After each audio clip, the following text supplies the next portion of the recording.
اتوار کو 9 بجے آپ نے سب نے احتجاج کرنا ہے، اور میں انشاءاللہ اسکرین کے ذریعے ویڈیو کے ذریعے میں 10 بجے آپ سب سے بات کروں گا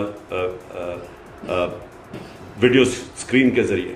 تو میں چاہتا ہوں کہ آپ سب نکلیں پرامن احتجاج اور اپنے شہروں میں نکلیں، اور شام کو 9 بجے نکلیں اور 10 بجے میں آپ سے بات کروں گا۔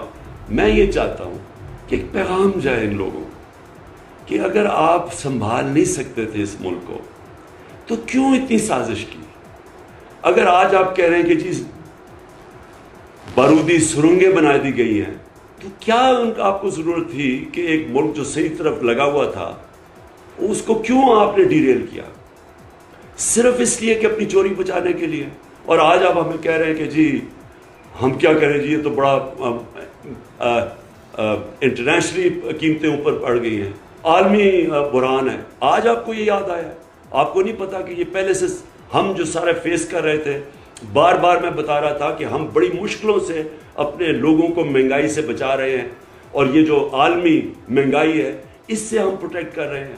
کس طرح ہم نے سبسیڈائز کیا؟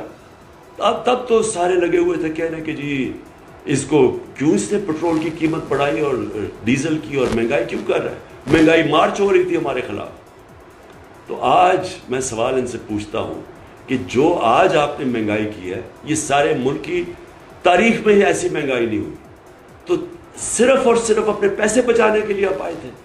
اس لیے میں قوم کو کہتا ہوں کہ میں آج سب کو آج آپ کو دعوت دے رہا ہوں اس احتجاج میں شرکت کریں۔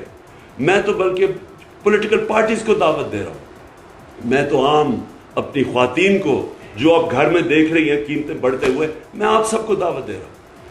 پرامن احتجاج کرنا ہمارا حق ہے، یہ ہمارا جمہوری حق ہے، یہ ہمارا آئین ہمیں حق دیتا ہے، اور ہم نے ہمیشہ پرامن احتجاج کیا ہے۔ اور انشاءاللہ اتوار کو آپ سب نے نکلنا ہے، اور میں انشاءاللہ اتوار کو رات کے 10 بجے ویڈیو کے ذریعے آپ سب سے بات کروں گا۔